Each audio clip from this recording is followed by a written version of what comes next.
Hey guys, welcome back to my channel, Road to the Philippines. Just thought I'd knock out another video today.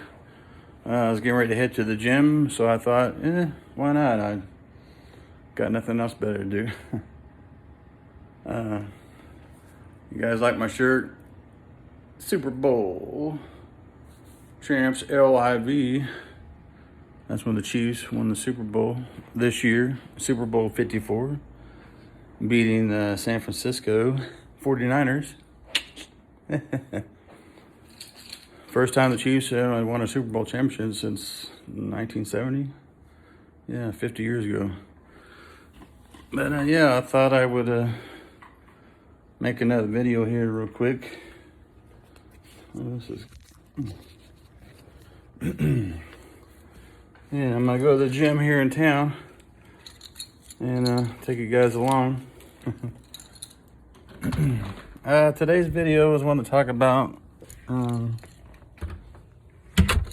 kind of the events leading up to going to the Philippines. I think in my last video I had talked about kind of a checkoff list that I did prior to taking off. And today I just kind of want to talk about what it was like the day of.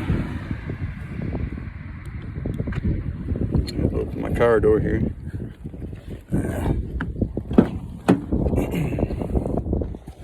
Yeah, that was kind of an exciting day. Of course, you know, me and my stupid way of planning shit.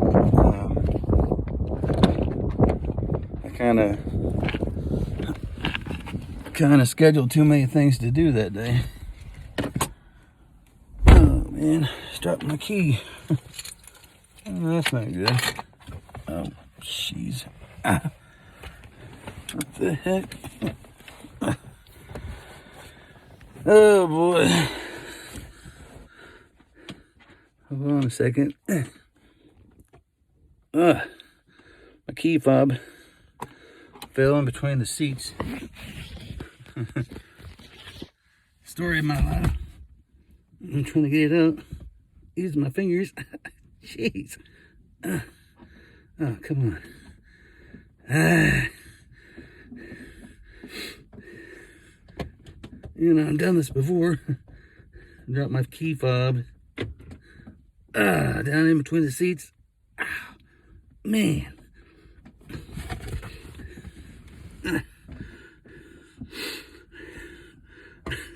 Oh, come on. Oh, why? Why? I gotta make my life so difficult. Dang it. And I went down further. Crap. Okay. Hold on, people. Let's try this way. Yes, dang it. Oh, I got it.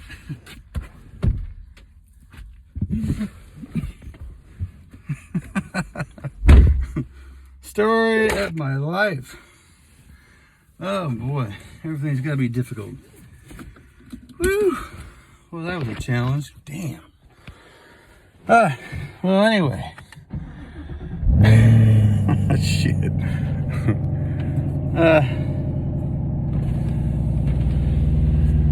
As I was saying, the day that I left, my dumbass decided to schedule a doctor's appointment. You know, my doctor wanted to see me, you know, through the VA one last time before I took off. But I decided, you know, hey, what better day than the day that I'm going to be traveling 8,300 and some miles? Huh? Yeah, that's kind of the stupid shit that I do. So yeah, that's what I did. I was scheduled to hop on the flight at 3 o'clock in the afternoon. And my doctor's appointment was at 8 o'clock that morning. So yeah, I'm like scrambling around trying to get things done. You know, doing last minute shit, last minute packing. Typical Danny Knoll fashion, you know. But yeah. But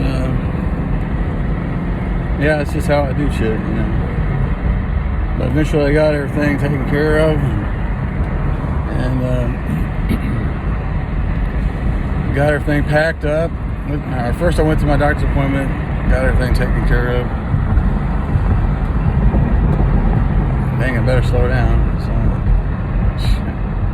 hauling 30, 40 mile an hour in a damn 20 mile an hour zone. But anyways, went to my doctor's appointment, got that taken care of. And after that, I went home, packed, got everything around, picked up last minute items, you know, that I felt like I needed. And then, yeah, I think I took off around noon or so, head to the airport.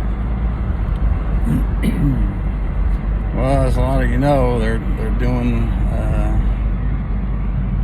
they're renovating the airport. So of course,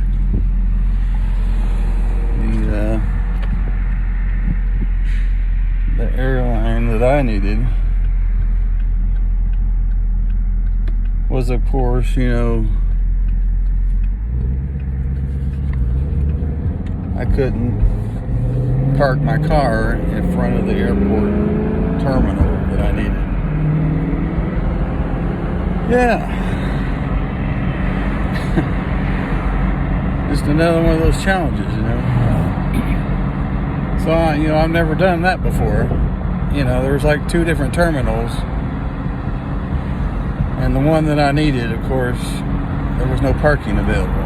So then I'm like going around in circles, you know, trying to navigate, you know, through the airport. It's like, you know, going through a damn maze sometimes. So, you know, so I got back over to the other terminal, and I was like, well, shit, you know, what am I gonna do? Well, I just had to. I parked at the terminal and went inside and told the guys, you know, how do I get over that terminal on the other side? They're like, well, you gotta wait for a blue shuttle or red shuttle or something that'll take you over there. That was fun. But yeah, so that's what I did. And I finally, you know, showed up at the airport. Thank God I showed up, you know, fairly early, so I could get, you know, get checked in and you know, take my time, and I didn't have to rush around, running around all crazy, which normally that's what I would do, you know, last minute crap. But I actually planned that a little bit better. But yeah, I don't remember. I think it was United Airlines I got on. I think, maybe. I'm not for sure. But yeah, it was about 3 o'clock in the afternoon, 3:30. I finally got on board. I remember eating at the airport. I think I had a burger and fries and a beer. Shit, that son of a bitch was like $15-$20 for that. I was like, what the hell, man? They're outrageous prices. But yeah, I finally got on board and headed out to LA. I've been to LAX before, so I knew it was going to be, you know, a cluster, you know what, when you got there. It would take about 3 hours to get there, 3.5 hours. And you know, I didn't really know what to expect, you know. a little nervous. And, you know, when I got to LAX, you know, I finally, you know, maneuvered around, and I got to my terminal.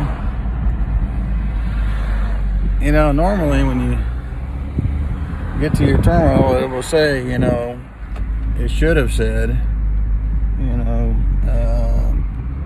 that you're supposed to be getting on Philippine Airlines.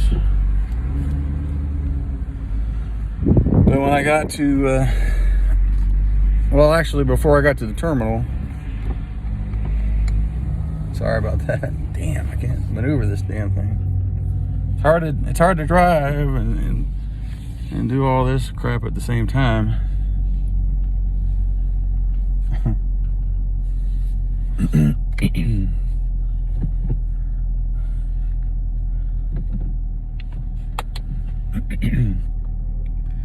But anyways, when I got to the terminal, or before I got to the terminal, you know, it has those monitors up that shows, you know, if you're supposed to be getting on this airline. I don't remember what the number was, but it shows you what gate to go to. Well, when I got to the airport, you know, I saw that, you know, I saw the monitor that had, you know, Philippine Airlines, you know, departing such and such gate, such and such time, heading to Manila. But when I got to the terminal, it didn't say Philippine Airlines. I was like, what the hell kind of bullshit is this, man? I was like, was I seeing shit? You know, did I make a wrong turn? I mean, I was like, damn, what the hell, man? And I was like, you know, me, of course, I'm like, I'm not gonna ask anybody, you know. I'm like the kind of guy, ooh, I gotta figure it out for myself, kind of shit, you know. You know, typical guy bullshit, you know. You know, I'm the kind of person who would never ask for fucking directions, you know, and run around in circles for who knows how long. But anyways, yeah, I got down there and it didn't show nothing. It showed some other airline. It wasn't even Philippine Airlines. It was some other airline that was posted up there. I was like, what the hell, man? So I was like, okay. And it took several minutes to get down there. It wasn't, you know, it was a long ass walk to get to that terminal. So I turned around, I walked all the way back to where I saw that, you know, that monitor that had that showed what, you know, what terminal I was supposed to, you know, to go to. And I took a picture of it so that I could show somebody, you know, like, you know, just make sure I wasn't seeing shit. So I went down back there, and sure as hell, you know, sure enough, it was, you know, that's what it said, and, you know, I was at the right terminal. And so I went and took a picture of it and walked back to the same terminal again. But on the way to the terminal, you know, I stopped and got some See's chocolate. I don't know if you ever heard of See's chocolate. It's like a well-known chocolate company, whatever, out in California. If you ever go to, for those of you who live in the Kansas City area, if you ever go to Nebraska Furniture Mart, as soon as you walk in that place, it has a little store in there that says See's chocolate. See's, S-E-E-S, See's chocolate. And you know, I was like, what the hell? I mean, I thought it'd be kind of a cool gift, you know, to give Irene and her kids, you know, some chocolates from California. So yeah, I picked up some See's chocolate, and then I went ahead and walked on down there. And I got down there, and it still wasn't showing, you know, it wasn't showing Philippine Airlines again. So then I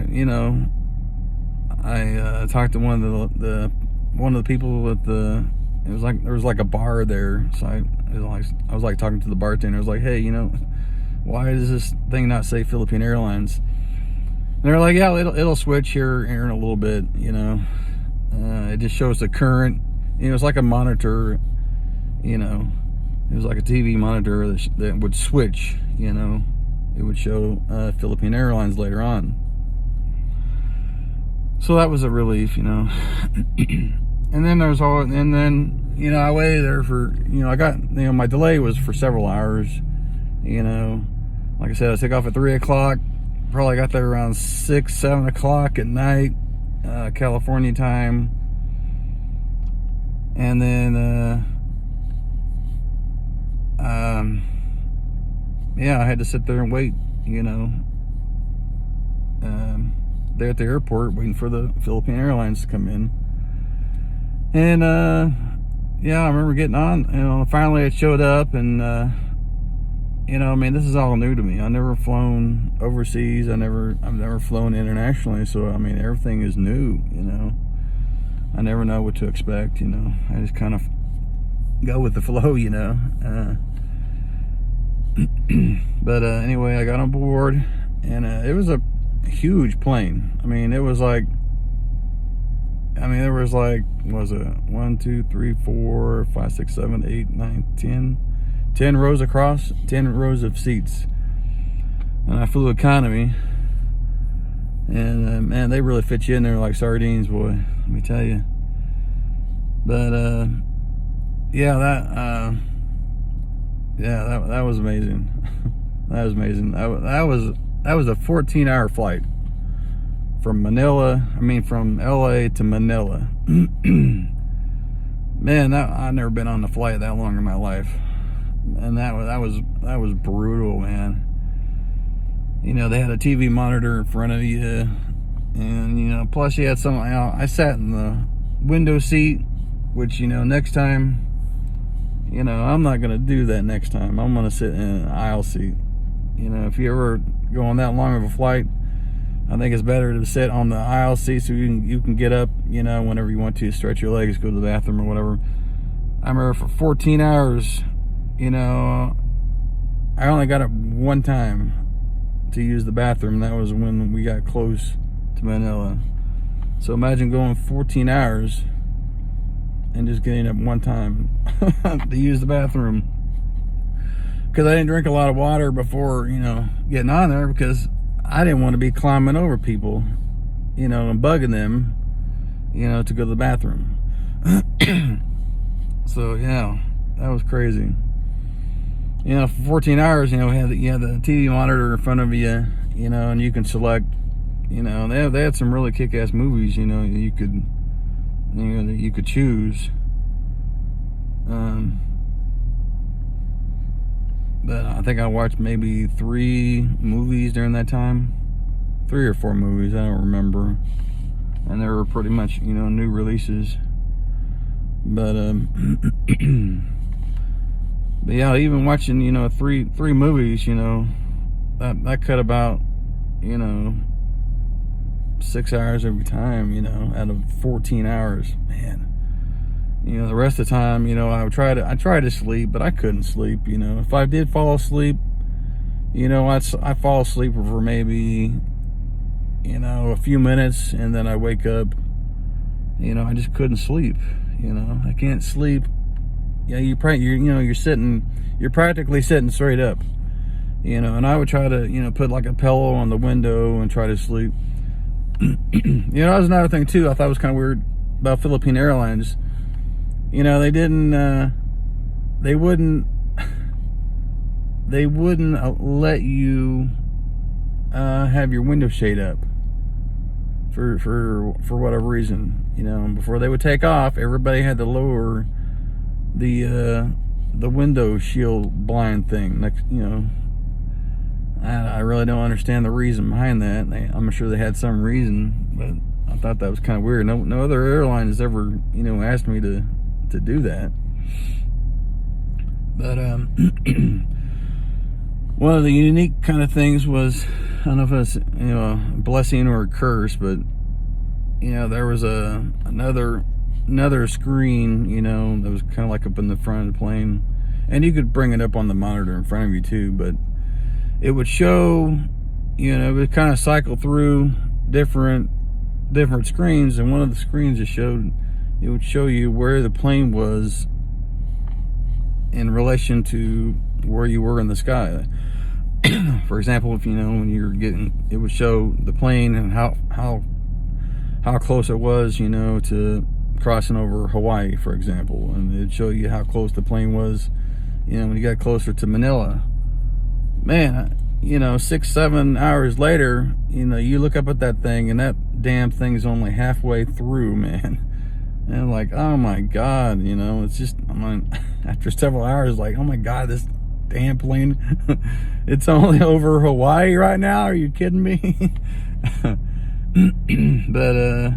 oh yeah, I just remember looking up at that thing and staring at him thinking, oh my God, why aren't we there yet? But, you know, it really opens your eyes to, you know, to really understand how big the Pacific Ocean is. You know, you just don't realize how large it is, you know, and how long it takes to get across that son of a bitch. You know, you figure, you know, we were traveling, you know, 14 hours in pretty much a straight line, traveling like 650 mile an hour, and it took 14 hours at going that rate of speed to cross the Pacific Ocean. You know, and it kind of made me realize, wow, this is why they don't find planes when they crash out in the ocean, because that damn ocean is just, it's so freaking, it's so massive. There's no, I totally understand why, you know, planes go down and you never find them anymore, you know, ever again. You know, and I just, you know, I realize that now after crossing over that damn thing, you know. But yeah, after, I mean, oh, first, you know, Philippine Airlines, man, that airline, you know, that was top notch, I thought. I mean, the meals were amazing. You know, they gave you a little menu that you could choose from, even though it was, even though it was like midnight or 1 o'clock in the morning, they still would serve, you know, 3 meals regardless. And they would give you a couple of choices. I remember they had American choices and they had Filipino choices. Well, I would choose, you know, the Filipino choices because, I want to try something a little different. I don't remember what the food was, but I mean, it was really good. I really enjoyed it. You know, and yeah, I thought that was super cool, you know. I can't remember what else they gave you. Gave you a little packet, little welcome packet thing. Dang, I wish I remember what was in the packet. I'd have to go home and I'm sure I got it someplace, you know. I kept it. But yeah, it was pretty cool. But yeah, 14 hours later, you know, I arrived in Manila. And when I got there, I was like, man, I've only got a very short amount of time to catch my connecting flight down to Davao City. And, you know, of course, you know, I really didn't understand the whole process. But, yeah, it was not, you know, a pleasant experience for me. And, I think I'll tell you about that in another video. Right now, I'm sitting in front of Anytime Fitness, and I need to get my cardio on so I can stay in shape the next time I go out there and see Irene. So if you guys could, you know, like I always say, you know, if you could subscribe to my channel and like my videos and share them and hit the bell icon so you can see future videos that I put out, I would greatly appreciate it. And yeah, I hope you guys continue on my journey on my road to the Philippines. Thank you. Later.